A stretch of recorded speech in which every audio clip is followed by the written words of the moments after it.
A'udzu billahi samil alim minasyaitonir rajim. Bismillahirrahmanirrahim. Rabbi shrah li sadri wa yassir li amri wahlul 'uqdatam min lisani yafqahu qawli. Allahumma hdina wahdi bina waj'alna sababan liman ihtada. Amma ba'd. Assalamualaikum warahmatullahi wabarakatuh. Lahat ng papuri at pasasalamat ay para lamang sa nag-iisang dakilang tagapaglikha. Walang iba kundi ang Allah subhanahu wa ta'ala. Purihin natin ang Allah, tayo ay dumakila sa Kanya, tayo ay lumuwalhati sa Kanya, at nawa ay ipagkaloob sa atin ng Allah subhanahu wa ta'ala ang kaalaman, pangunawa sa ating panampalataya. Rabbana zidna ilma. Ya Allah, ipagkaloob mo sa amin ang kaalaman, ang dagdag na kaalaman, mafahma, at ang pangunawa sa ating pananampalataya. At igawad naman sa atin ng Allah subhanahu wa ta'ala ang habag, ang awa ng Allah subhanahu wa ta'ala, at naway tayo ay patawarin niya sa lahat ng anumang pagkakasala. Mga kapatid sa panampalatayang Islam, inshallah ito po ay isang continuation ng ating series lecture na may kinalaman sa kung papaano nakitungo ang Propeta Muhammad sallallahu alaihi wasallam sa mga taong nasa paligid niya. At alhamdulillah, nakuha natin ang pambungad at unang bahagi ng kabanata na may kaugnayan sa papaano ang pakitungo ni Propeta Muhammad sallam sa kanyang mga asawa. At hindi pa po nagtatapos ang paliwanag na ito dahil ito po ay mahaba at marami tayong dapat matutunan mula sa iba't ibang hadith at salaysay kung ano yung mga nakasad, papaano ba ang pakikitungo o ano ba mga pamamaraan ni Propeta Muhammad sallallahu alaihi wasallam sa pakikitungo sa kanyang mga asawa. So alhamdulillah mga kapatid, naway ipagkaloob sa atin ng Allah ang tawfiq sa ating mga gawain, sa ating mga pananalita upang maunawaan at may pamumuhay ng bawat isa sa atin biidnillah. Bilang pagpapatuloy mga kapatid sa panampalatayang Islam, ang Propeta Muhammad sallallahu alaihi wasallam ay kabilang sa kanyang pakikitungo sa kanyang mga asawa ay siya ay bumibisita sa kanyang mga asawa. Binibisita niya ang kanyang mga asawa at nakikinig ang Propeta Muhammad sallallahu alaihi wasallam sa mga sinasabi ng kanyang mga asawa sa kabila ng kanyang pagiging abala, sa kabila ng kanyang mga responsibilidad. Alam natin siya ay propeta. Ang mundo ay pasan ni Propeta Muhammad sallallahu alaihi wasallam dahil ang obligasyon ni Propeta sallam, ang kanyang responsibility ay hindi lamang tumutukoy sa pagitan niya at ng Allah subhanahu wa ta'ala, bagkus sa pagitan niya at siya at sa pagitan niya at ng kanyang ummah, di ba? Yun yung responsibility ng Propeta sallam, pagitan niya at ng kanyang sahaba, ang kanyang mga kasamahan, maging ang kanyang ummah bilang pangkalahatan, di ba? So, sa kabila nito mga kapatid sa panampalatayang Islam ay bumibisita si Propeta Muhammad sallallahu alaihi wasallam sa kanyang mga asawa at pinakikinggan ni Propeta sallam ang mga sinasabi ng kanyang asawa. Diba? Sa kabila ng kanyang pagiging napaka-busy person, ika nga, diba? So, ang Propeta Muhammad sallallahu alaihi wasallam ay napakaraming ginagawa, alam natin yan, at napakalaming responsibility. Subalit sa kabila nito, siya ay naglaan ng oras sa kanyang mga asawa upang makipaglambingan, di ba? Makipag-usap sa kanila at upang makinig sa kanilang mga sinasabi. Yan ang Propeta Muhammad sallallahu alaihi wasallam. Saan tayo sa Propeta Muhammad sallallahu alaihi wasallam? Tayo, wala tayong ginagawa kundi ay hindi para sa umma, hindi para sa umma Islamiyya. Walang ginagawa kundi ay pumindot ng social media, manood at iba pa, at doon naubos yung oras natin, di ba? Sa mga bagay na ito na walang kaugnayan sa pangrelihiyon. Subalit hindi pa rin tayo naglaan ng oras para sa mga asawa, di ba? Para mapakinggan ang kanilang mga sinasabi, at o din man kaya ay para maupo sa kanila at makipaglambing at makipagkwentuhan, di ba? Naway gabayan tayo ng Allah subhanahu wa ta'ala mga kapatid sa panampalatayang Islam. Isang gabi, sinabi ni Aisha radhiyallahu anha sa kanyang mahabang kwento. Pero mo nagkwento si Aisha radhiyallahu anha, napakahabang kwento. At yung mahabang kwento na ito, hindi natin idetalyado, i-shortcut na lang natin. Okay? Isang mahabang kwento patungkol kay Zara. Okay, sinalaysay niya yung kwento na nangyari sa pagitan nila at saka ni Zara. Zara isa sa mga asawa din sa mga asawa mula sa mga asawa ng mga Ansar. Malay na, COVID na. Kung saan sinabi ni, nung kinuwento nito ni Aisha kay Propeta Muhammad SAW, doon sinabi niya na 11 kababaihan ang nagtipon-tipon at nangako na ibunyag ang lahat ng kanilang mga lihim sa kanilang mga asawa sa bawat isa. So meron doon sa Madina ay nag-ipon-ipon itong 11 na mga asawa, pero hindi mga asawa ni Propeta Sallam, kundi mga asawa ng iba't ibang mga kalalakihan sa Madina. So nagtipon-tipon silang 11 at kabilang na rito, nandoon sa 11 na yun si Aisha radhiyallahu anha. So nangako sila sa isa't isa doon sa pagtitipon na yan. Una, isaliwalat. Alam mo na, pag kababaihan, it's a girl thing, sabi nga nila, di ba? Pag nagtipon-tipon yung mga kababaihan, talagang hindi maiwasan yung magdaldalan, magtaltalan, magkungkwentuhan, ganun ba? Iba nga nagchichismisan, di ba? Yun yung mga, sabihin natin, ay nature ng mga kababaihan, di ba? Karamihan sa kanila. So 11 sila na nagkakasundo na, okay, ibunyag, isaliwalat yung sabihin natin ay yung lahat ng kanilang lihim sa kanilang mga asawa sa bawat isa. But of course, there's a limitation. Hindi naman, kasi may mga lihim na hindi pwedeng ibunyag. At huwag pigilan ng anuman. So nagkaroon sila ng taahod, nagkaroon sila ng agreement doon sa pagtitipon na yaon. So ito ikinuwento ni Aisha kay Propeta Muhammad sallallahu alaihi wasallam. So ang bawat isa sa kanila ay inilarawan ng kanyang asawa. Ganito yung asawa ko, ganito ang asawa niya. Alam mo na, mga it's a girl thing. Nakakatuwa yung mga kababaihan, sabahan nila. So yung nangyari mga kapatid, alam mo kung ano nangyari? Ibitin na natin next susunod na lang na lecture. Okay. So yun. Hindi ko makita yung mga comments eh. Gusto ko makita yung mga comments. So yun mga kapatid, ang bawat isa sa kanila, mga kapatid sa pananampalatayang Islam, okay, mag-watch party kayo.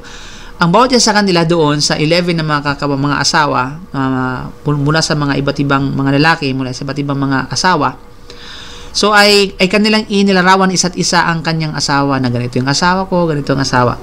At ang pinakamabuting asawa na kanilang inilarawan ay ang asawa ni Zara. Asawa ni Zara. Na kung saan, anong paglalarawan ni Zara? Inilarawan ni Zara ang mga biyaya at pabor na ibinigay ng kanyang asawa sa kanya. Na binigay niya ako ng asawa ng ganito yung asawa ko, ganyan. So pakatandaan natin, yung pagtitipon na ito ay hindi yung isinasaliwalat dito yung kasalanan, yung baho, o di naman kaya yung mga depekto, hindi. Kundi yung mga kabutihan, mga merits, mga virtues ng kanilang mga asawa sa isa't isa. Di ba? So siguro, wala namang sinabi for comparison, siguro katuwaan lang ba, ganyan. So pinakamainam na paglalarawan ay walang iba kundi ang paglalarawan ni Zara. Kasi inlarawan ni Zara ang kanyang asawa ay binibigay yung pabor. Dapat ganito yung mga asawa, di ba? Dapat, ito'y payo ko sa mga sister, kung meron mang di mapigilan kayo mag-usap-usap kung sakasakali man, na minsan nagtipot-tipot na kayong mga kababaihan, ay iwasan ninyo unang-una yung pag-uusap-usap patungkol sa inyong asawa na mga di ka nais-nais. Mga, sabihin natin, mga depekto, mga pagkukulang, mga ganon. Iwasan po ninyo yan sapagkat hindi po mabuti yan. Okay? Hindi po mabuti yan. At kung hindi nyo mapigilan na makwento ninyo yung mga asawa ninyo sa isa't isa, at least mabanggitin yung mga kabutihang side. Okay? Kabutihang side ng inyong mga asawa sa inyo. Diba? Yung mga pabor na ibinigay, mga ganon. At syempre, iwasan yung pagkukumpara, iwasan yung tinatawag na sabihin natin ganon. Hindi pwede yan. Malinaw? Kasi magkakaiba-iba ng katangian yung bawat isa. Kahit kayo, magkakaiba-iba yung katangian at personalidad. Malinaw? So yun yun. At yan ay nangyari sa mga sahabiya radiyallahu anhun. Diba? So yun mga kapatid. Na kung kaya, sinabi ni Aisha radiyallahu anha, sinabi sa akin ng Propeta Muhammad sallallahu alaihi wasallam, nung kinuwento ko ito kay Propeta Muhammad sallallahu alaihi wasallam, yung patungkol kay Zara, yung pagtipon-tipon namin ng mga kababaihan, okay? At sinabi agad sa akin ni Propeta sallallahu alaihi wasallam, kuntu laki ka Abi Zar'in li Ummi Zar'in. Biro mo, how sweet the Prophet Muhammad. Sabi niya, ako ay tulad ni Abu Zar kay Zar sa iyo. Okay siya? Ako ay katulad ni Abu Zar kay Zar sa iyo. Diba? So, dito ay parang sabihin natin na parang kino-comfort ni Propeta Muhammad sallallahu alaihi wasallam si Aisha radhiyallahu anha, di ba? So, yung mga kapatid, so unang-una, hindi ito dinisregard ni Propeta Muhammad, pinakikinggan ni Propeta Muhammad sallallahu alaihi wasallam yung kwento ni Aisha. At the same time ay inaprubahan niya yung nangyari doon sa pagkukwento at pagsama-sama na kababaihan at isaliwalat yung mga kabutihang aspeto ng kanilang mga asawa. So yan ay patunay na walang problema. Kasi kung ito ay may mali at di makatarong at di kaaya-aya, magsasalita na sa Rasulullah, bakit nyo ginawa yan? Huwag nyo gawin yan, di ba? Iwasan nyo yung bagay na yan. So silence means yes pagdating kay Propeta Rasulullah. Yan yung batas, mga kapatid. Na once na kapag hindi kumibo ang Propeta Rasulullah, okay, hindi siya nagsalita laban doon sa mga pangyayari at laban doon sa isang bagay, ibig sabihin, iyan ay sinaalang-alang bilang ikrar, bilang approval ni Propeta Muhammad sallallahu alaihi wasallam. At ang approval ni Propeta sallallahu alaihi wasallam ay ito ay batas. Okay, ito ay batas. Dahil hindi katangian sa isang propeta na sa tuwing meron siyang marinig at makitang mali ay mananahimik siya. Hindi yan katangian sapagkat ang mga propeta, sila po yung nagtatanga ng batas. Sila po yung ng batas, naglilinaw kung sa mga bagay na mali at sa katama at hindi bagay sa kanila at hindi bawal sa kanila na mananahimik sa mga bagay na nakikita nilang ito'y mali o kaya narinig nila itong mali. So, ibig sabihin nun, ito ay walang anuman sa ginawa ni na Aisha at saka ng kanyang mga kasamahan na 11 sila doon na nag-usap-usap, nagtipon-tipon para pag-usapan, para isaliwalat yung magandang sides ng kanilang mga asawa. Okay? Dapat may limitasyon. Kasi minsan yung mga kababayan, nako, pag once na nagtalak na yan, wala na, hindi na makokontrol yung bibig minsan. Di ba? Hindi na minsan na nababantayan yung kanyang mga sinasabi, yung mga lumalabas sa kanyang dila. It's a girl thing, ika nga. So, kailangan control your words, mga sister. Ito yung payo ko sa inyo, mga kapatid, ha? Huwag masyadong atat na atat. Okay? So, yung mga kapatid sa pananampalatayang Islam, so, dapat napakaganda ng mga kwento na ito sa totoo lang. Marami tayong matutunan inshallah subhanahu wa ta'ala. So, ang punto dito, mga kapatid, ay pinakikinggan ni Propeta Muhammad sallallahu alaihi wasallam ang mga kwento ng kanyang asawa, sinasabi ng kanyang asawa, sulong na ito ay mabuti. Sulong na ito ay tinatawag na sabihin natin ito ay walang anuman. So, yun dapat tayo. Dapat anuman na sinasabi ng asawa natin na nakikinig tayo, mga kapatid. So, minsan na wag din may ma-misinterpret ng mga asawa natin na hindi tayo nakikinig, di ba? May mga bagay na halimbawa may mahalaga tayong ginagawa, minsan agad-agad silang nagkukwento, di ba? So, minsan feeling nila hindi tayo nakikinig sa kanila, pero actually nakikinig talaga tayo sa kanila. Kasi nga mayroon kang ginagawa na medyo busy, something like that, di ba? May lalo pat mahalaga, tapos nagkukwento agad siya, hindi napapansin niya, nagkukwento agad sa'yo, ganyan. So, mayroon tayong tainga. Okay? Pero pag hindi naman mahalaga, iwan mo yon, tapos pakinggan mo yung asawa mo upang makinig sa kanya kung ano yung mga sinasabi. Kasi ay kabilang sa sunnah ni Propeta Muhammad sallallahu alaihi wasallam, ay kabilang sa mga pakikitungo ni Propeta Muhammad sallallahu alaihi wasallam sa kanyang mga asawa. Okay? So, ang isang asawa ay dapat maglaan ng oras, maglaan ng panahon upang umupo sa kanyang asawa. Okay? At pakinggan ang sasabihin ng kanyang asawa at makihalubilo sa kanya. You know? Maraming asawa, mga kapatid, sa totoo lang, ang nagreklamo na ang kanilang asawa ay nanatili sa trabaho, buong araw, di ba? Buong araw, ika nga, halos 24 hours. At sa kanilang pag-uwi naman, marami sa kanila ang nakaupo at nanood ng television, di ba? At yan ay, nangyari po talaga yan, subhanallah. Nanatiling abala sa internet, nanatiling abala sa social media, di ba? Sa mga games, ika nga, sa internet, subhanallah, ng maraming oras, kahit man sila ay umuwi na galing sa work, habang ang asawa ay nakaupo lamang doon sa tabi-tabi at naghihintay para sa kanya na baka sakali ay mabigyang pansin, di ba? Pagkatapos niyang magawa ang mga ito, siya ay hihiga na pagod ang kanyang katawan, ang kanyang isip, ang kanyang diwa. Ayaw niya magsalita o hindi makapagsalita. At pagkatapos ay matutulog na tulad ng isang patay, di ba? Kasi pagod. Ang ilan sa kanila ay maaaring makatulog na may remote control sa kanilang mga kamay, di ba? Ang resulta ay nararamdaman ng kaawa-awang asawang babae, miskina, na siya ay napabayaan na ng kanyang asawa, di ba? So walang duda. So minsan kasi nagkakaroon ng problema sa pamilya dahil din sa mga kalalakihan. Kasi nga wala silang time management ika nga sa kanilang mga asawa, di ba? At yan ang totoo mga kapatid sa pananampalatayang Islam. Kahit mapalad itong mga may asawa na malawak ang kanilang pangunawa sa kanilang mga asawa, sa kabila ng mga ups and downs and faults ika nga pagkukulang ng kanilang mga asawa, pilit na inuunawa, pilit na iniintindi dahil mahalaga ang pagmamahal niya sa kanya, mahalaga yung pamilya niya, ayaw niyang magkahiwalay, yung mga anak maapektuhan, something like that. Diba? Nagtitiis at nagtitimpi. Diba? Kasi wallahi talagang kung sa dalawang mag-asawa, walang isa sa kanila doon yung mapagtimpi at mapagmatiis, talagang hindi magtatagumpay. Hindi magtatagumpay talaga. Wallahi, hindi magtatagumpay. Kasi pareho silang sabihin natin ay sumasabog. Pareho silang walang kontrol. Pareho silang matampuhin. Pareho silang ganito, ganyan. Diba? So, pag ganito ang mangyayari, ang yung couple, ay talagang hindi magtatagumpay ang relationship. Tandaan natin yan. Talagang hindi magtatagumpay. Walang nag-a-adjust, ika nga, di ba? Walang mapagtimpi, walang mapagmatiis. Kaya nga, compatible yung isa sa kanila ay mapagtimpi at mapagmatiis at yung isa naman ay hindi. Di ba? Or vice versa. Di ba? O mas maganda kung silang dalawa pagtimpi, lahat ay nasa positibong mga, sabihin natin, pag-ugali. Napakabuti nun, mashallah, tabarakallah. Pero kung lahat negatibo, wala na. Talagang sasabog talaga. Ay hindi talaga magtatagumpay ang relationship. Hindi talaga magtatagumpay ang pamilya o ang marital life, ika nga. Di ba? Kapag ganito. So, kinakailangan ay nandoon yung, sabihin natin, yung adjustment. Nandoon yung management, ika nga, time management mga kapatid, at alamin kung ano yung mga priority.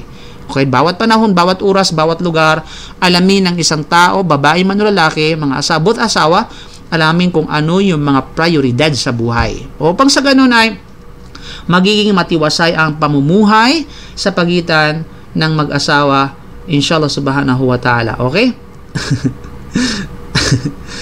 Mas maganda actually mga nasa probinsya, napaka ng buhay nila doon kasi walang internet.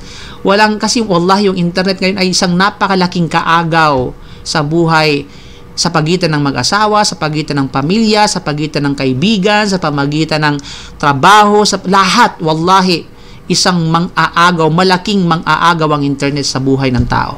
Totoo yan mga kapatid sa pananampalatayang Islam, di ba? Subhanallah. Kaya nga pag hindi natin gamitin ang internet sa tamang pamamaraan, talagang masisira tayo. Ito magkakaroon ng malaking epekto sa ating sarili, sa ating pagkatao, sa ating moral, ika nga, sa anuman ang meron sa atin. Maging sa relationship sa pagitan ng dalawang tao, magkakaroon ng malaking epekto, ika nga, positibo man o negatibo ang internet. Kapag ito ay ayon sa tamang pamamaraan, walang duda ito ay magkakaroon ng magandang impact. Pero pag ito ay maling pamamaraan, talagang asahan mo na magkakaroon ng masamang impact at bunga mga kapatid sa pananampalatayang Islam. Okay? So yan yung mga kapatid sa pananampalatayang Islam. So ang ilang mga negosyante halimbawa ay nakaupo sa gitna ng kanilang mga papilis, doon sa opisina, sa trabaho nila, kahit na sila ay nakauwi na sa kanilang bahay, andun pa rin, dala-dala pa rin nila yung mga papilis sila, yung mga listahan ng kanilang mga kita at iba pa, di ba? Para bang mayroon siyang pangalawang trabaho na inilipat sa bahay matapos ang kanyang unang trabaho sa loob ng opisina. Muli, ito ay nangyayari mga kapatid, habang ang mahirap, kawawang asawa ay desperadang naghihintay para siya ay mabigyang pansin. Diba? Pansinin naman natin yung mga asawa natin minsan. Diba? Kaya naghihimutok minsan dahil kulang sa pansin, mga kapatid. Actually, mga kababaihan, ay kahit tanungin natin yung mga asawa natin, ay konting pansin lang sa kanila, ay big deal na sa kanila yon. Totoo yan. At kaso lang tayo, minsan mga kalalakihan, hindi natin na ibibigay yon. Kasi napakaiba ng personalidad ng babae at saka ng lalaki. Diba? Ang babae, very showing yung babae. Pero pagdating sa mga kalalakihan, karamihan sa kanila, hindi sila showing, mga kapatid. At yan ang totoo. Diba? Yan ang totoo. Pero, pag showing ka, hindi man ito kahihiyan. Ang propeta sallam ay showing ang propeta Muhammad sallam. Kaya nga, maraming mga sunnah sa totoo lang ay bagsak talaga tayo sa sunnah. Sa totoo lang, maraming mga asawa, kapag ating evaluate, maraming mga asawa ang bagsak sa sunnah. Maraming mga asawa ang tinatawag na bagsak sa sunnah. Hindi nakapasa sunnah, lalo pa sa buhay asawa, buhay pag-aasawa. Yan ang totoo. Okay? Naway gabayan tayo ng Allah subhanahu wa ta'ala. So, ang mga makabagong paraan, pakatandaan natin ng communication, mga cellphone, internet, at iba pa, sa panahon ngayon ay napakadali. Pinadali sa totoo lang para sa asawa na manatiling makipag-ugnayan. Manatiling nakikipag-ugnayan sa kanyang asawa sa lahat ng oras. At ito, mga kapatid, kahit nasa abroad ka, yung asawa mo ay nasa abroad, di ba madali lang magbigay ng message, magpadala ng message. Katulad noon, subhanallah, na kailangan pang dumaan sa tawag dyan, post office, minsan ay mayroong problema, hindi nakarating, nawala yung yung message, yung sulat, yung mga liham, 'di ba? Mas mahirap noon kung ikukumpara, sabihin natin ngayon, mga kapatid, dahil ngayon ay pinadali na lahat ang bagay upang hindi mawala mga kapatid sa pananampalatayang Islam, upang hindi mawala ang pagkipag-ugnayan sa pagitan ng mag-asawa. Maaari siyang magpadala sa kanya ng mga SMS messages o tawagan siya upang malaman kung kumusta na, di ba? Kumusta na siya at hindi ito aabot ng higit sa 1 minuto, di ba? Ngunit malaki ang kahulugan nito sa panig ng asawa. Diba? Malaki ang kahulugan ito sa panig ng mga asawang babae. Kahit mga magsaglit lamang, nagkumusta ka, malaking big deal sa kanila yon. Napaka-big deal sa kanila yun, mga kapatid, sa pananampalatayang Islam. Subalit, wallahi, tayo mga kalalakihan ay minsan talaga ay nagkukulang. Minsan talaga ay nasa atin minsan yung mali sa ibang aspeto. Di ba? Kaya nagkaroon ng problema. Aminin natin ay minsan sa lalaki ang problema. At minsan naman, syempre, babae. So, dapat pag-usapan, dapat magkaroon ng evaluation, So, yung mga ito, mga kapatid, magtulungan, paano i-uplift ang kanilang relation, magtulungan sila, para kumonsulta ang bawat isa sa kanila, di ba? Makipag-usapan sa pagitan nila, di ba? Magtulungan para sila ay hindi yung, anuman yung pagkukulang, anuman yung kakulangan ng isa ay walang pupuno dito. Dapat punuan yung pagkukulang ng tinatawag na isa. Kasi doon, para maging balanse at hindi tagilid yung barko na sinasakyan o yung pambut na sinasakyan. Kinakailangan balanse. Otherwise, kapag tumagilid yon, maaring tumaob yun. At magiging tumaob yung relationship ng marital life o ng marriage life, mga kapatid, sa pananampalatayang Islam. Okay? Wow, parang expert ako Okay. Kaya nga't mahirap talaga magduaya, mga kapatid, sa pananampalatayang. Hindi basta-basta yan. Subalit, ipinadali ito ng Allah sa sinumang mayroong magandang layunin. So, isa kabilang sa mga pakikitungo na naka-highlights, mga kapatid, ng Propeta Muhammad sallallahu alaihi wasallam ay ibinibigay ng Propeta Muhammad sallallahu alaihi wasallam ang karapatan ng kanyang mga asawa mula sa pagpapalagayang loob. Karapatan na may kinalaman sa pagpapalagayang loob, mga kapatid, sa pananampalatayang Islam. Isa may intimacy. Okay? So, isinalaysay ni Anas bin Malik radhiyallahu an na kanyang sinabi, kanan Nabiyyu sallallahu alaihi wasallam yaduru ala nisaihi fil laylatil wahida. Fil laylatil wahida lahu yawmaidin 9 niswatin. Qala Qatada, qultu li Anasin, aw kana yutiqu? Qala kunna natahaddathu annahu u'tiya quwwata 30. Ang propeta ng Allah sallallahu alaihi wasallam noon ay umiikot sa kanyang mga asawa sa loob ng isang gabi. Biro mo, one night lang, mga kapatid, isang gabi lang, iniikutan lahat sila inikutan ni Propeta sallam para makipagsiping, para sabihin natin na gawain ng mag-asawa. Okay, isang gabi lang yun, mga kapatid, mantakin ninyo, subhanallah, masyaallah, tabarakallah. Siya ay may 9 na asawa sa panahong yaon. Meron siyang 9 wives, mga kapatid, sa pananampalatayang Islam. Kasi sinabi ni Qatada, which is sub-narrator ng hadith na ito, sinabi ko kay Anas, which is main narrator ng hadith, si Anas bin Malik, nakayanan niya yun, nung sinalaysay ito ni Anas bin Malik kay Qatada, nakayanan niya ng Propeta Muhammad sallallahu alaihi wasallam. Si Qatada kasi ay kabilang sa mga tabi'in, hindi naabutan ng Propeta Muhammad sallallahu alaihi wasallam. Okay? So sabi, nakayanan yun ni Propeta Muhammad sallallahu alaihi wasallam. So kanyang sinabi, at sinasabi namin noon na siya ay pinagkalooban ng lakas katumbas ng 30 mga kalalakihan. Ganun kalakas ang Propeta Muhammad sallallahu alaihi wasallam, kapatid. Sana all, malakas, di ba? Subhanallah. Katumbas ng kanyang lakas pagdating sa pakikipagtalik ay 30 rijal. 3 mga kalalakihan, doble. Biro mo? Ganun kalakas ang Propeta Muhammad sallallahu alaihi wasallam which is physically, mga kapatid sa panampalatayang Islam. Okay? Physically, subhanallah. Mamaya ko nabasahin yung mga comment nyo, ha? So, yun yung mga kapatid sa panampalatayang Islam. Ayon kay Ibn Hajar, rahimahullah, ito ay explanation, ika nga niya, ng hadith na ito, kasama ng kanyang pagiging matakutin sa Allah, ang Propeta Muhammad sallallahu alaihi wasallam, sa lahat ng tao, siya yung pinakamatakutin sa Allah, at higit na maalam sa Allah subhanahu wa ta'ala kaysa sa lahat ng mga tao, siya ay nagpaparami pa rin ng asawa. Diba? Siya ay nagpaparami ng asawa. Meron siyang 11, ika nga, sumatotal, 11 lahat ang kanyang mga asawa. Malinaw?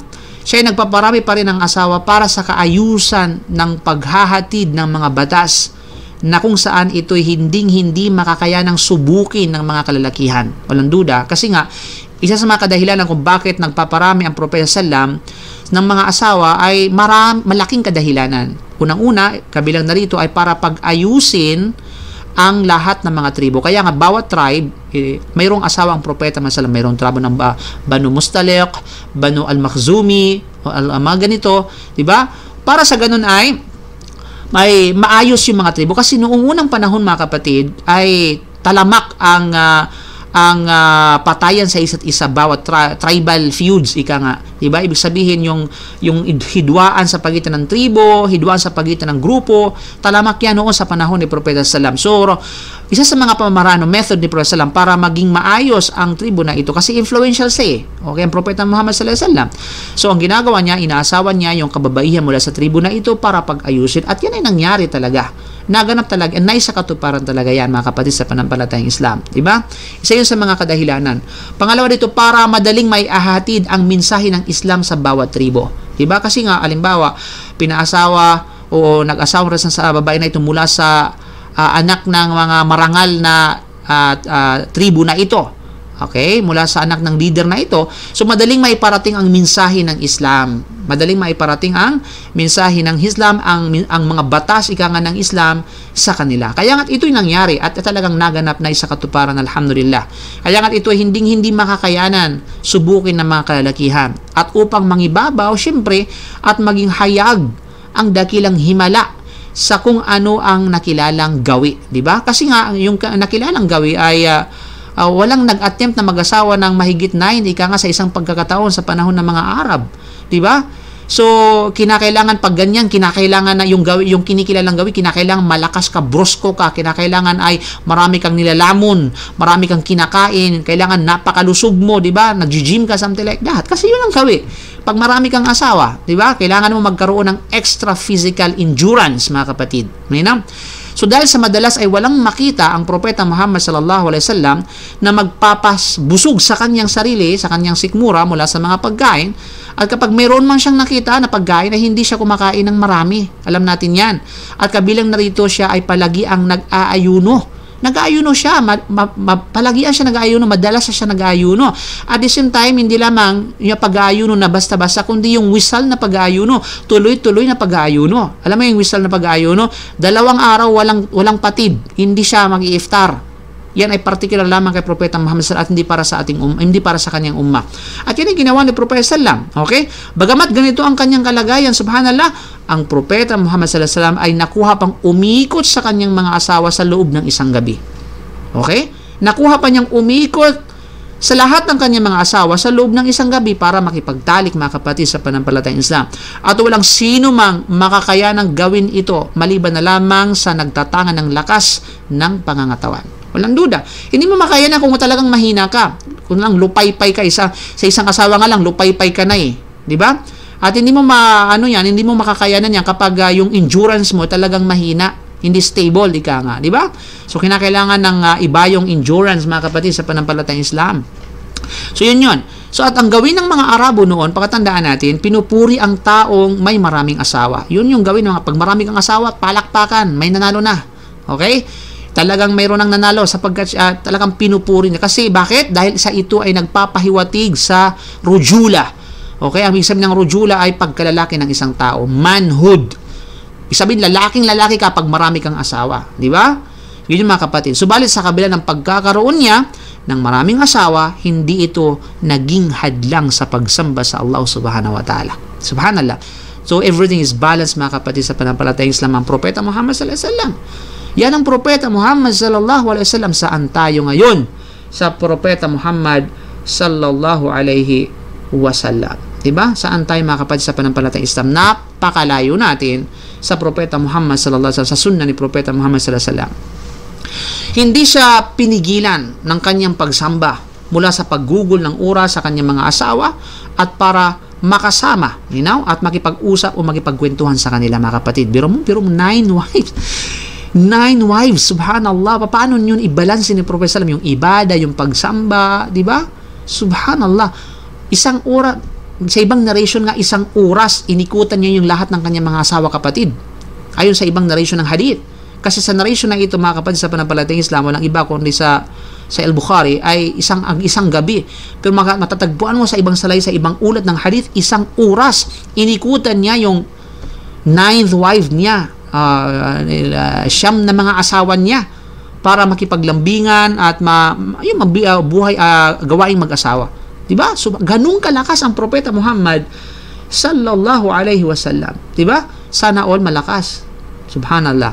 So, ganun mga kapatid sa panampalatayang Islam. Subalit sa ganito ay hindi talagang inantala, hindi napigilan, okay, ang pagsamba, hindi napigilan ang pagsamba sa Allah subhanahu wa ta'ala, at hindi rin napigilan ang pagsamba ang pagkakaroon niya ng oras, paglaan niya ng oras sa kanyang mga asawa. So, everything is in balance, mga kapatid.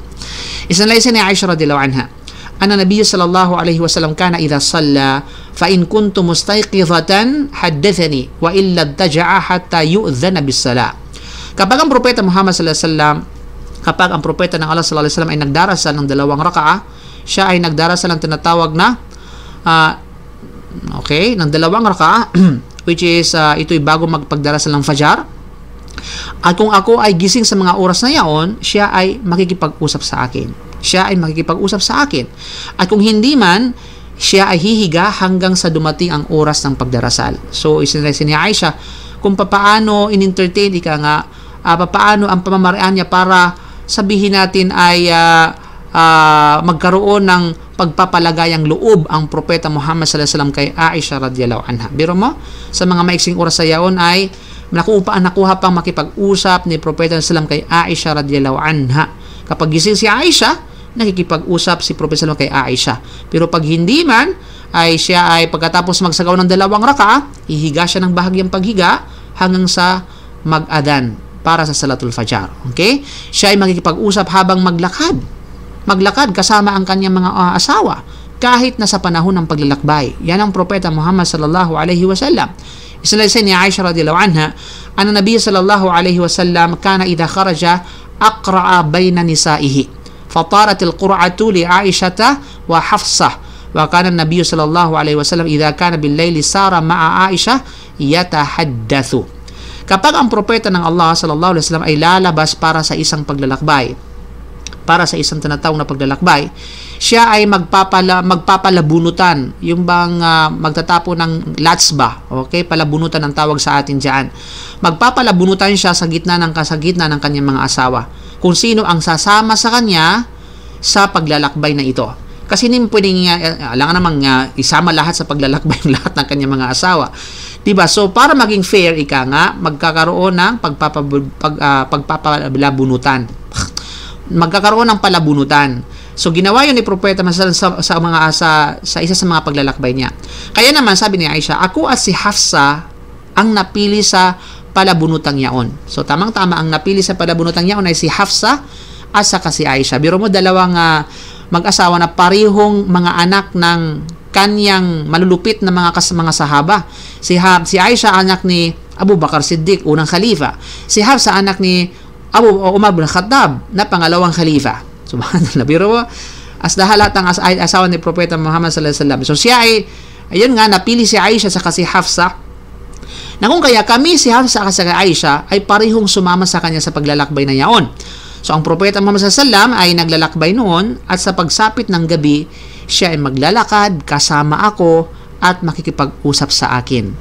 Yeah. So, pero alam nyo ba na kung ating ipagpapatuloy yung hadith na ito, mga kapatid, ay mayroong kunting pagseselos na nangyari, okay, sa pagitan ni Aisha, sa pagitan ni Hafsa sa kanya Aisha. Mayroong kunting pagseselos. Di ba? Kasi nga, nung nakita ni Hafsa na bumaba si Aisha sa kanyang kamelyo para samahan si Propeta Muhammad at para makipag-usap sila, nakita ni Hafsa yun habang nakasakay sa kamelyo si Hafsa. Kasi palitan sila ng sakay eh. Okay? So, yun ang nangyari mga kapatid. So, ang ginawa ngayon, nung nakita ngayon nakita ngayon ni Hafsa si Aisha na nakaramdam ng selos si Hafsa. So, nung sinabi ngayon ni Hafsa kay Aisha na rimungkahi, next time naman, ikaw naman yung sumakay sa kamilyo ko at ako yung maglalakad. Titingnan mo, okay? Titingnan mo, ano yung mangyayari. Ibig sabihin, parang sinasabi niya, para malaman mo kung ano ang nararamdaman ko habang nakikita ko kayo. Kaya sabi nun, kaya nga pumayag dito si Aisha radhiyallahu anha. Kaya naman, hanggang sa, yun nga, nag-confront. Pero mayroon dialogue mga kapatid. Inshallah, malalaman natin yan sa mga susunod na pagtatalakay. Yung buong kwento na yan, paano hinandle, yung selos. Paano na-handle yung mga selos na ito. Kasi, alam natin na sa pagitan ng mga mag-asawa, hindi talaga maalis. Hindi malaya, sa pagitan ng mag-asawa magkakaroon ng selos. Tandaan natin yan. So, ibubunyag natin yan sa ating mga susunod na mga lecture inshallah para bitinin ko kayo. At hindi tinalikdan ng Propeta Muhammad sallallahu alaihi wasallam ang pamamatnubay at gabay na ito mga kapatid sa kanyang mga asawa kahit pa sa unang gabi ng kanyang bagong asawa. Unang gabi nung siya unang kinasal kay Hafsa. So, that was the first night, mga kapatid. So, nung bagong kasal siya kay Hafsa radhiyallahu anha, ito po yung salaysay ng hadith. Pakinggan po natin yan. Isalaysay ni Anas bin Malik radhiyallahu an na kanyang sinabi, bunya ala an-nabi sallallahu alaihi wasallam bi Zainab bin Jahshin bi khubzin wa lahmin. Di pala si Hafsa kundi si Zainab bin Jahsh. Fa ursiltu ala ta'ami da'iyan fayaji'u qaumun fayakulun wa yakhrujun thumma yaji'u qaumun fayakulun wa yakhrujun. Fada'awtu hatta ma ajidu ahadan ad'u. فقلت يا نبي الله ما أجد أحدا أدعوه قال ارفعوا طعامكم وبقي 3 رهط يتحدثون في البيت فخرج النبي صلى الله عليه وسلم فانطلق إلى حجرة عائشة فقال السلام عليكم أهل البيت ورحمة الله فقالت وعليك السلام ورحمة الله كيف وجدت أهلك يا بارك الله لك. Okay, فتقر حجر نسائه kullihinna yaqulu lahunna kama yaqulu li Aisha wa yaqulna lahu kama qalat Aisha. So ito po yung salaysay ng hadith, pakinggan po natin, maganda ito. Nang pakasalan ng Propeta Muhammad sallallahu alaihi wasallam si Zainab bin Jahsh, nung pinakasalan bagong kasal, siya ay nag-alok ng isang handaan sa kasal ng tinapay at karni. Okay? Parang khubz sa katanat laham. So yun sa atin, parang dito, parang mayroong khubz at mayroong, kasi walang kanin sa panahon mga kapatid. Walang kanin sa kanilang kapanahonan, tandaan natin yan. Sa Asia lang yung may kanin. So ipinadala ako, sabi ni Anas bin Malik, ipinadala ako upang anyayahan ng mga tao sa pagkain. Okay? Kasi parang walima. Ang ilang mga tao ay darating at kakain, yung mga tao. Pagkatapos ay aalis, maraming mga tao ang dumarating para kumain, pagkatapos sila ay aalis. Tinawagan ko ang mga tao hanggang sa wala na akong makitang tao para anyayahan. Wala akong makita. Sino pa bang anyayahan? Wala na. Diba? Pagkatapos sinabi ko, o propeta ng Allah, wala na akong makitang iba pang maaanyayahan. Sinabi niya, iangat na ang inyong pagkain. Ibig sabihin, alisin na, ang pagkain. Kasi wala nang kakain. So, 3 tao ang nanatili sa bahay. Sila ay nag-uusap-usap. So, ang propeta sallallahu alaihi wasallam ay lumabas at nagtungo sa silid ni Aisha. Okay? Nagtungo sa silid ni Aisha, kung saan sinabi niya, Assalamu alaikum ahlul bait. Okay, ahlul bait. Ang kapayapaan at ang awa ng Allah ay sumainyo, o ahlul bait. Ibig sabihin ay sambahayan. Sinabi niya, which is tugon ni Aisha, at sumainyo nawa ang kapayapaan. Wa alaikas salam ya Rasulullah, at awa ng Allah. Okay, paano mo, sabi niya, kayfa wajadta ahlak? Paano mo natagpuan ang iyong asawa? Pagpalain ka nawa ng Allah. Ibig sabihin, ang tinutukoy niya ay ang kanyang bagong asawa na si Zainab bin Jahsh. Ibig sabihin, paano mo natagpuan? Kumusta ang iyong asawa? Kumusta na kayo ng iyong asawa? Paano mo siya natagpuan? Ganyan. Okay? So, bilang yung bang tugon na may kasiyahan at pagkalugod nangyari sa kanya. Ninam? So, binisitan niya, at hindi lamang si Aisha ang binisita that time mga kapatid, kundi binisitan niya ang mga silid ng lahat ng kanyang mga asawa. Sunod-sunod, isa-isa.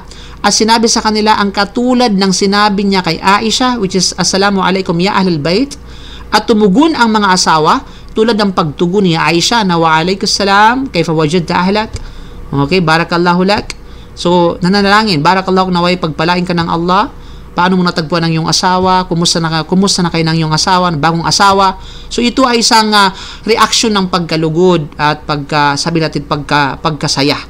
O, sa nangyari kay Aisha, sa nangyari kay Prophet Salam sa pagpapakasal niya kay Zainab bint Jahash. Sana all, di ba? Tinatanggap. Sana all tinatanggap ang duwaya. Okay.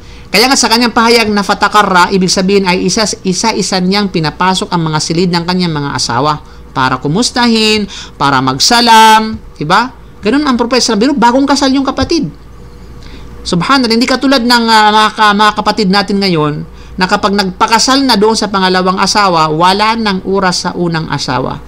Hindi nakakatukin na yan. Kaliwali ang mahalaga. Dito ako ngayon sa pangalawang asawa. Subhanallah. Kaya nga, ang kanyang pag-ikot sa mga silid o kwarto ng kanyang mga asawa ay inspection yun o pagsuri sa kanilang mga kalagayan at kondisyon. Sinusuri ni Prophet Salam ang kanilang mga kalagayan at kondisyon kasi umiyak sila dahil nga mayroon siyang bagong asawa. Yung emotion ng babae, alam natin yan, minsan hindi nakokontrol. Bagamat sila yung mga sahabiya, subhanallah, malakas ang pangunawa, malaki yung pangunawa, mga kapatid. Yung di nila is matitibay. Subalit, hindi yon basihan. Hindi yon sabihin natin pumipigil para sila'y dalawin ni Propeta Salam para kumustahin ang kalagayan nila, mga kapatid, sa pananampalatayang Islam. Okay? Ito ay pag-aayos sa kanilang mga puso at pagharap sa kung anuman ang nasa kanila mula sa kalagayan at kondisyon ng kanilang mga puso at nararamdaman dahil sa kanyang pag-aasawa. Kasi di ba, bilang babae, pag ang asawa mo, naalaman mo, o kaya nalaman mo, nakita mo na mayroong tinatawag na bagong asawa, tabay, maiiyak ka, mag-iimot ka, masasaktan ka, di ba, mga ganun ba? Di ba? Parang ang mundo ay pasan mo, parang ganun. Di ba? Magkukulong ka kasi bakit nalulungkot ka, kasi bakit iisipin may mga hindi may iwasan yung mga negative na mga advance na pag-iisip na wala na, andun na siya, wala na siyang time sa akin, paano na yung mga ganito ganyan, mahati na yung oras niya, ano ba? So yun mga kapatid sa pananampalatayang Islam. So yun ang ginawa, reason kung bakit binisita ni Propeta Muhammad sallallahu alaihi wasallam para alamin yung kalagayan. Pero mo lahat sila binisita niya, ibig sabihin ay inikutan niya, bumisita, pinasok para alamin yung kalagayan kasi sa pagkakataon na yung oras sa yaon. Biro mo, that night ay talagang bagong kasal siya kay Zainab bin Jahash. Okay? Subhanallah. At ito ang dahil kung bakit sila ay nasa kaiga-igayang kalagayan yung kanyang mga asawa, alinsunod sa kanilang pahayag sa kanya na paano mo natagpuan ang iyong asawa? Kumusta na kayo ng asawa mo, ng bago mong asawa? Diba? Kumusta na ang iyong asawa? Usugo ng Allah. Naway pagpalain ka ng Allah. Biro mo, lahat sila ganun yung response. Barakallahu lak. Diba? Sana all. Sana all. Na ganito ang response ng mga sabihin nating ano. At syempre naman, ito ay address sa mga kapatid nating mga sabihin nating nagbabalak na magkaroon ng duwaya o kaya may mga duwaya na ay kaya nga't minsan may isip natin na magiging negatibo ang reaction ng mga asawa, yung mga naunang asawa, dahil nga sa kulang sa pagpapaunawa, kulang sa attention. Okay? Kulang sa tinatawag na sabihin natin na mga bagay na katulad ng ginawa ni Propeta Muhammad sallallahu alaihi wasallam. Kasi kung ganun, kung tayo ay umayos at tayo ay kumilos at umayon sa papaano ang pakikitungan sa kanyang mga asawa na katulad ng mga ganito, wallahi, subhanallah, walang asawa na magrereklamo siguro. Lahat ay matatanggap. Diba? Lahat ay matatanggap. At syempre, matatanggap lamang yan ng mga asawang babae kapag nasa kanya talaga yung iman. Nasa kanya talaga yung iman, yung pananampalataya. Okay? Kasi hindi matatanggap ito ng isang babaeng mahina yung iman niya. At yan ang realidad sa buhay, mga kapatid. Pag malakas yung iman niya, pag malakas yung kanyang tinatawag na kaalaman, yung kanyang pangunawa sa pananampalataya, napakadaling tanggapin yung bagay na ito. Nino?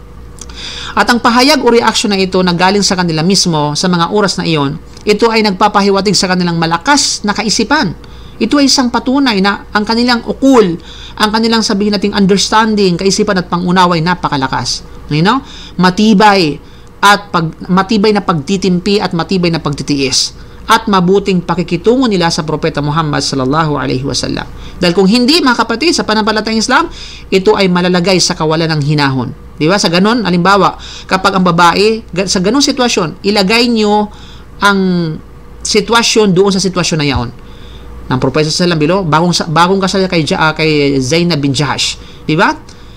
So, yung kalagayan na yun, mga kapatid, subhanallah, ay kapag ang babae walang pagtitimpi at walang pagtitiis talaga, at wala siyang malawak na pangunawa talaga, at hindi niya kayang kontrolin ang kanyang emotion, magwawala ang babae. Di ba? Magpupus na agad sa social media, ganyan-ganyan, magpupus na agad sa wall. Di ba? Sana all. Di ba? Magpaparinig na, ano pa man. Di ba? Hindi makontrol ang kanyang emotion. Magwawala siya, mag-rebelde siya, mag-iiskandalo siya, o ano mang katulad nito. Mawawala yung kanyang kahinahunan. Okay? O kay kawalan ng ingat at kawalan ng isip sa kapwa niya asawa. Walang duda, di ba? Susugod, something like that, magiging vulgar, di ba?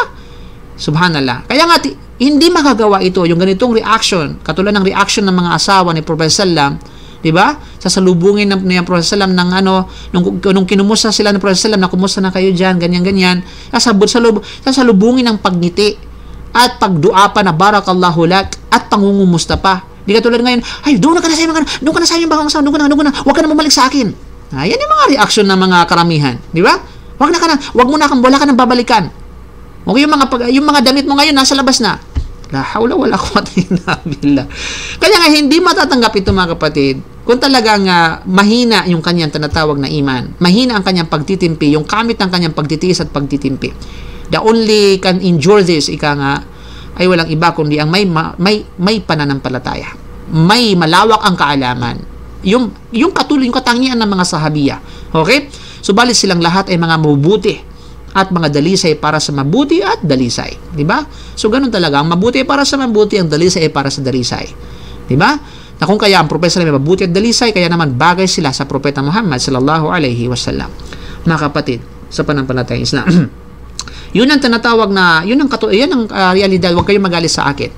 Sa ibang salaysay ng hadith, mga kapatid, فَجَعَلَ يَمُرُّ عَلَى نِسَائِهِ فَيُسَلِّمُ عَلَى كُلِّ وَاحِدَةٍ مِّنْهُنَّ سَلَامٌ عَلَيْكُمْ كَيْفَ أَنْتُمْ يَا أَهْلَ الْبَيْتِ فَيَقُولُونَ بِخَيْرٍ يَا رَسُولَ اللَّهِ كَيْفَ وَجَدْتَ أَهْلَكَ.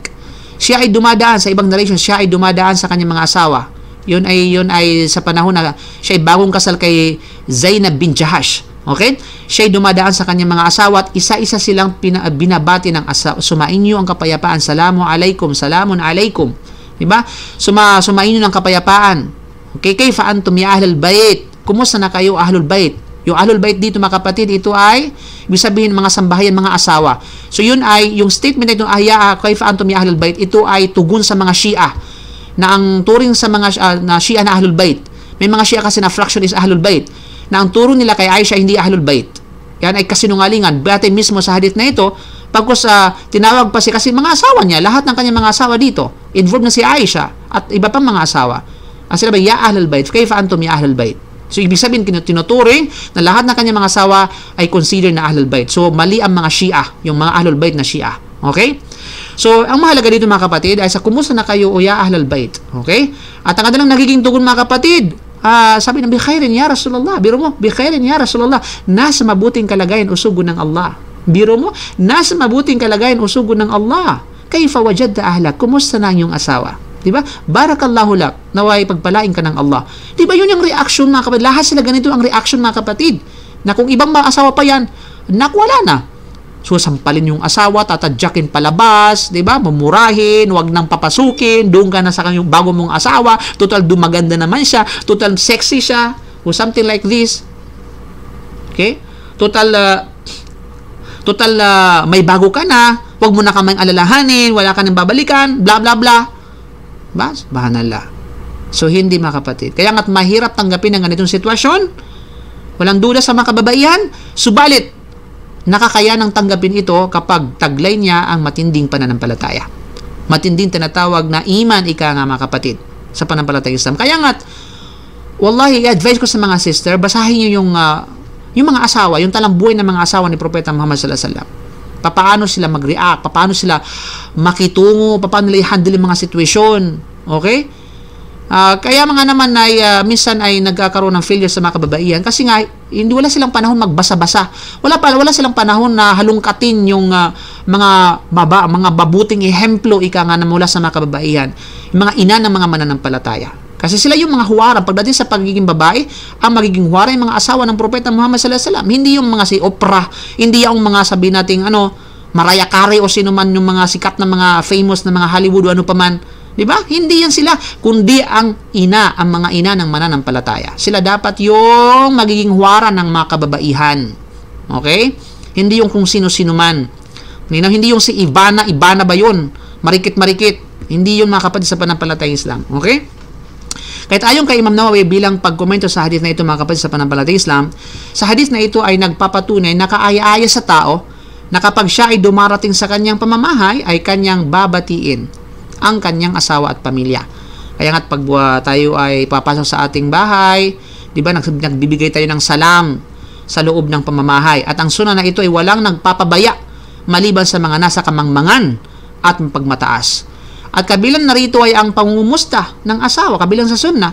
Pangungumusta ng asawa sa kanyang asawa o pamilya, kung kumusta na ka, kumusta na mo diha, kumusta na kayo dyan, anong nangyari, ganyan, tungkol sa kanilang mga kalagayan. Baka marahil may kailangan ng kanyang may bahay, at siya ay nahihiyang magsabi, subalit kapag siya ay tatanungin, magiging magaan sa kanya na sabihin ang kanyang mga pangailangan. Diba?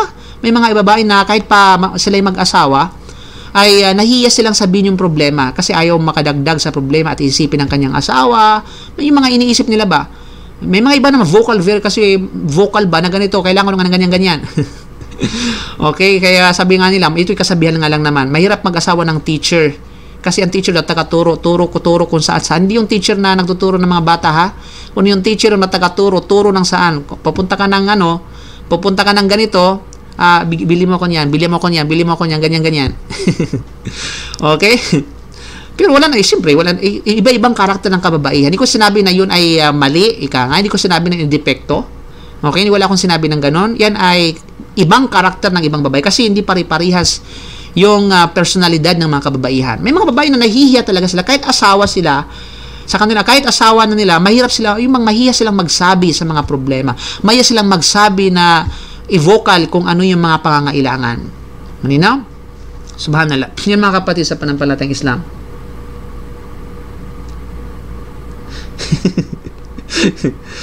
Okay. Tawag sa mga comment Baka may mag-comment at negative, ha? Ito ay lecture lang po, ha? Ito ay isang tinatawag na mga kapatid. So, of course, mga kapatid, misala bilang panghuli na paksa, siya, sallallahu alaihi wasallam, ay matapat sa kanyang mga asawa. Siya ay matapat sa kanyang mga asawa at pinangangalagaan ang kanilang mga karapatan. Yan ang Propeta Muhammad sallallahu alaihi wasallam. At hindi siya nakakalimot sa anumang ugnayan ng kanyang naging unang asawa. Kahit pa nawala na ang kanyang unang asawa, hindi nakalimutan yun mga kapatid kung ano ang naging relasyon, kung ano yung kabutihan ng kanyang unang asawa. Linaw, pinupuri ng Propeta Muhammad sallallahu alaihi wasallam si Khadija. Siya yung kauna-unang asawa ni Propeta sallam.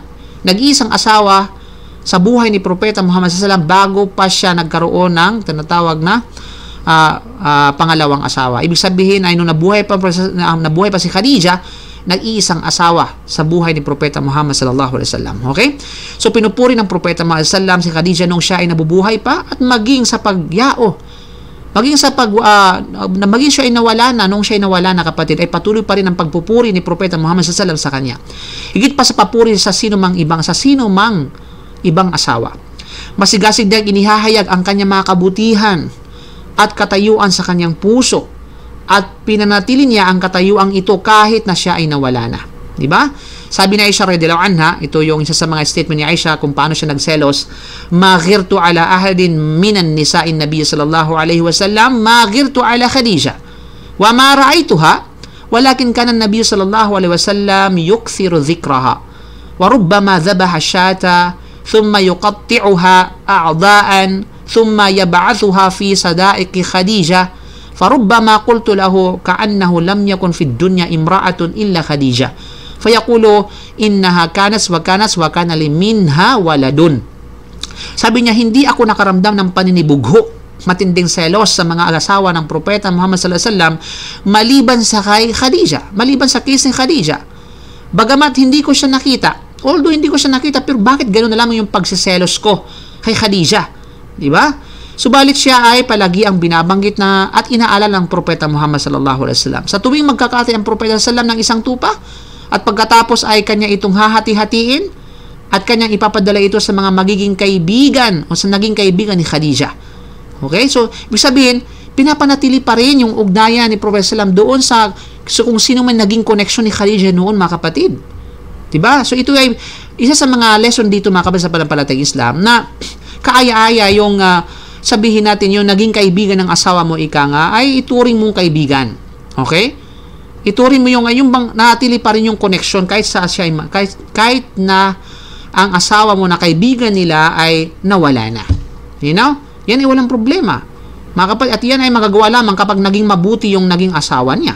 Walang duda. Diba? So, yun yung mga kapatid. Isang araw, sinabi ko sa kanya, wala na bang babae sa mundo bukod kay Khadija? Puro na Khadija. Parang ganun ba? Pero hindi naman yung sinabi. Pero parang ganun. Puro na lang si Khadija. Laki na lamang si Khadija. Lang kanyang laman ng ulo, Khadija. Lahat ang darisyo, Khadija. Si Khadija na lang ba? Paano na ako? Ay, dagdag ko lang naman yun, ha? Okay. So, dahil dito sinabi niya, siya ay ganito. Sabi, nung narinig ito ni Prophet Sallam, itong reaction ni Aisha, wag kang ganyan. Dahil siya ay ganito at ganyang babae. Yung sabihin, pinupuri ni Prophet Sallam si Khadija sa harapan ni Aisha. Walang duda. Kasi ipinaalala kung gaano kabuti yung asawang ito. O, di ba? Hindi basta-basta nakakalimutan. Hindi pwedeng kalimutan kung ano man ang nagawa niya sa akin. Kasi kung ating babalikan kung ano yung nagawa, naiambag ni Khadija sa kanyang sa buhay ni Prophet Sallam, subhanallah. Di ba? Malaking role ang ginawa ni Khadija na hindi nagampanan ng lahat ng kanyang mga asawa. Okay? Ng ibang mga asawa ni Prophet Sallam. Kay Khadija lamang. Di ba? Hindi lamang pagdating sa mga pagkakaroon ng maraming anak, financially, nandyan, emotionally, di ba? Lahat sinuportahan, ika nga. Spiritually, di ba? Sino yung, nung tinaligdan siya ng mga tao, sino yung kumupkup kay Prophet? Si Khadija. Di ba? Kung nung takot na takot si Prophet, sino ang nag-comfort sa kanya? Si Khadija. Di ba? Nung taghirap ang Prophet, sino ang tumulong sa kanya? Si Khadija. Lahat, mga kapatid, si Khadija. Kahit lahat ng aspeto si Khadija talaga. Kaya nga, worth it naman. Karapat dapat naman. Maninaw? Okay. At ako ay nagkaroon ng mga anak sa kanya. At yan yung pinaka doon. Marami siyang anak. Lahat ng anak, bukod kay Ibrahim, ay galing kay Khadija. Pakatandaan natin yan. Kaya dahil doon, mga kapatid, narinig ito ni Aisha, kala sumurrender si Aisha. After nun, ika nga, sabi niya ay, wala. Yung sabihin ay, okay na ako. Okay? Kasi talagang karapat dapat naman. Yung bang, siguro maaari kang hindi ka sumang-ayon dito kapag di karapat dapat. Hindi naman siya karapat dapat na puri ng kasi ganito, ganyan. Pero yung karapat dapat talaga, walang duda, ay talagang hindi pwedeng alisin, at hindi pwedeng maalis sa puso ng isang tao. Di ba? Ay kaya yung kay Ibn Hajar rahimahullah, ang sugo ng Allah sallallahu alaihi wasallam ay hindi tumitigil sa pagpupuri sa kanya at pagbanggit sa kanya kay Khadija kahit na wala na siya. Sa halip na natili siyang matapat hanggang sa pagkawala. Okay, pagkawala ni Khadija at nagpatuloy na purihin siya at banggitin ang magagandang katangian, ang magagandang ugali at kung gaano siya katalino at kung gaano siya kabuti. Napakatalino talaga. Very clever si Khadija. Businesswoman si Khadija. Businesswoman, tapos influential, public figure, di ba? Honorable, Nobel bang tawag siya? Nobel, di ba? Na babae. Ang lahat ng mga anak ng Propeta Muhammad sallam ay nagmula sa kanya. Walang duda, maliban kay Ibrahim. Kay Ibrahim na ang ina ay sino pong ina ni Ibrahim? Si Maria Kibtiya. Okay? The Coptic Maria. Ang kanyang mga anak mula sa kanya ay 2 anak na lalaki at 4 na mga kababaihan. Ang 2 anak na lalaki niya ay sina Al-Qasim at si Abdullah. Si Abdullah naman ay na kung saan siya ipinanganak pagkatapos ng paghirang sa kanya bilang propeta. Ibig sabihin, after ng bi'atha, after ng paghirang sa propeta sallam bilang propeta, saka pa ipinanganak si Abdullah. Lahat ng mga anak niya ay bago ang kanyang paghirang ng kanyang pagkapropeta. Okay? Yung mga kapatid. At ang kanyang mga kababayang anak naman ay walang iba ko. Si Abdullah naman, siya ay tinuring na at-tahir at-tayyib. Ibig sabihin, ang dalisi at mabuti. At ang kanyang mga anak na babae, sina Zainab, sino pa? Ruqayyah, sino pa? Si Kulthum at saka si Fatima. Tandaan natin yan. Okay, so meron siyang 7 anak. 7, mga kapatid, 4 na babae, 2 lalaki, 6 yun, at pang-7 si Ibrahim mula kay Maria Kibtiya. Now, ang galing kay Khadija ay si Abul Qasim, Si Al-Qasim at saka si Abul Qasim, siya pala si Abul Qasim, tapos yung anak niya si Qasim. Si Al-Qasim at saka si Abdullah, na si Abdullah ay itunuring na At-Tahir at Tayyib. At ang apat na anak na babae naman, si Zainab, okay, si Ruqayya, si Kulthum at saka si Fatima. Kahit pupurihin niya si Khadija, sa tuwing nabanggit niya ang pangalan nito, sa tuwing binabanggit ng pangalan ni Khadija ay pinupuri ni Propeta Muhammad sallallahu alaihi wasallam, mga kapatid. At siya ay humihingi ng kapatawaran sa Allah para sa kanya. Sinabi na Aisha radhiyallahu anha, kana Rasulullah sallallahu alaihi wasallam idza dzakara Khadija, lam yakun yas'amu min thana'in 'alayha wal istighfar laha. Tuwing binabanggit ng Propeta Muhammad sallallahu alaihi wasallam ang pangalan ni Khadija, kanyang unang asawa, syempre, pinupuri niya ito at hindi siya nagsasawang purihin siya. Pero hindi siya nagsasawang purihin siya at humihingi ng kapatawaran sa Allah para sa kanya. Ganun, kapatid. So, lagi niyang inaalala yung merits, yung virtues ni Khadija, mga kapatid, kahit pa na siya ay yumauna. Okay? At ito ay walang duda, walang duda, mga kapatid, sa pananampalatayang Islam na gawin ito. Halimbawa, meron siyang, mga kapatid natin, meron siyang naging unang asawa at talagang napakabuti ng kanyang unang naging asawa, walang problema na ito ay purihin sa kanyang, sabihin natin, sa kanyang pangalawang asawa. At sa layunin, halimbawa, papupurihin, ipaparinig at ipapahayag para sa kanya ay para tumulad siya sa kanyang unang asawa, something like that. Okay? Pero kapag ito ay nagbibigay ng fitna, naman lalong magkakaroon ng kaguluhan, ay kasi mga kababayan ngayon, hindi katulad ng mga kababayan sa panahon ni Propeta Salam, hindi katulad ng mga asawa, dahil madaling tanggapin yun. Pag sinabi ng Salam na ganito, tinatanggap agad ng kanyang mga asawa. Hindi katulad ngayon na mas astig pa sa kanilang mga asawa yung kababaihan ngayon. Mas boss pa, diba? Mas hari pa sa kanilang mga asawa. Subhanallah. You know? So, pag ito'y nagkaroon ng dulot ng fitna, magiging healthy yung resulta, hindi kinakailangan nabanggitin, mga kapatid, sa pananampalatayang Islam. So, yun, mga kapatid, sa pananampalatayang Islam, makikita natin nga, subhanallah, sa kasalukuyang panahon na ito, kung titingnan ang kalagayan ng mga tao, lalo pat ng mga kalalakihan, magtataka tayo at magugulat sa mga kaganapan. Subhanallah. Makikita mo ang isang lalaking ikakasal sa isang bagong asawa pagkatapos ng pagkamatay ng kanyang unang asawa, halimbawa, sa tuwing siya ay nakaupo sa isang pagtitipon, pupurihin niya ang pangalawang asawa at sisimulang bilangin ng mga pagkakamali ng unang asawa na ganito yung unang asawa ko, ang pangit ng ugali niya, lagi nagrereklamo ganyan, turo ng turo ganyan, di ba? Ang asawa ko dati, ng una kong asawa ay lagi akong sinisigawan, talak ng talak, ganyan, napakaingay, bla bla bla. Ngayon ay hindi pwede. Wallahi, hindi maganda yan bilang katangian ng isang asawa. Okay? Bilang katangian ng isang asawa, babae man o lalaki. Kapag ganito yung ugali ng asawa niya, na babanggitin yung mga depekto, mga sabihin natin mga bagay na di kaaya-aya, katangian na di kaaya-aya ng kanyang asawa, babae man o lalaki, alamin mo na yun ay hindi mabuting asawa.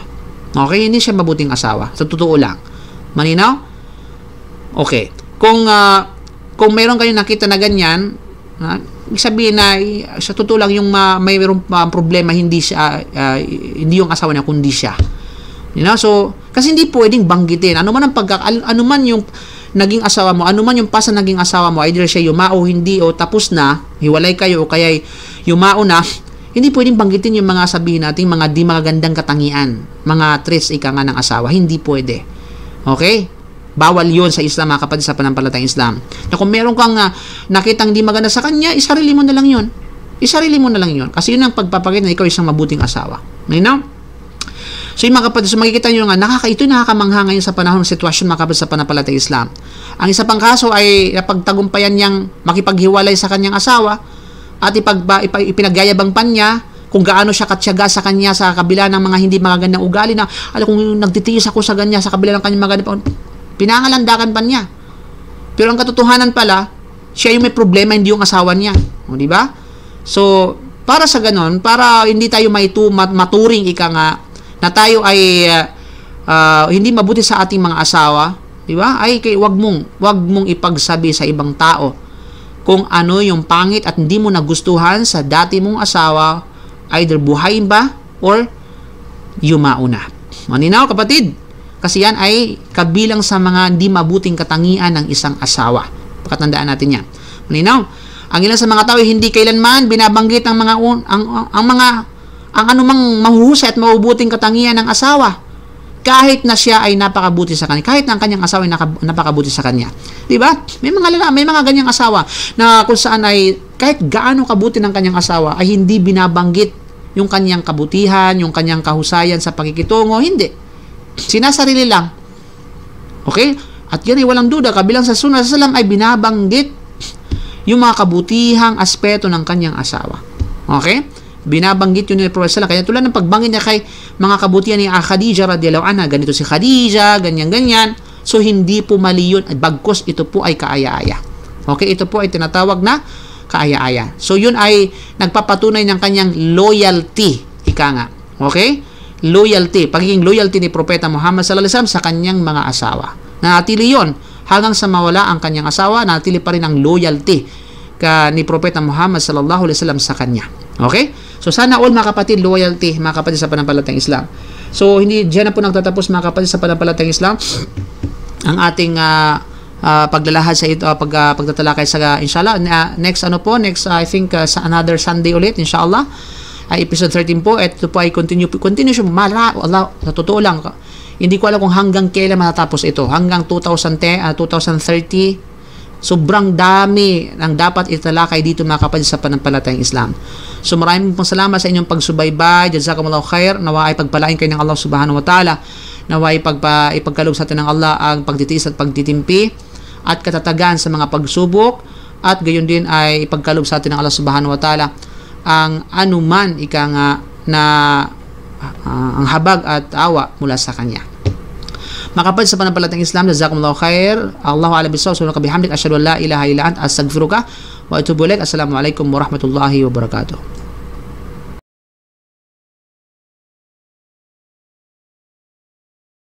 Thanks for watching. Drop a like, leave a comment, and don't forget to subscribe my YouTube channel, Alimuddin Onofre Ilyas. Thank you.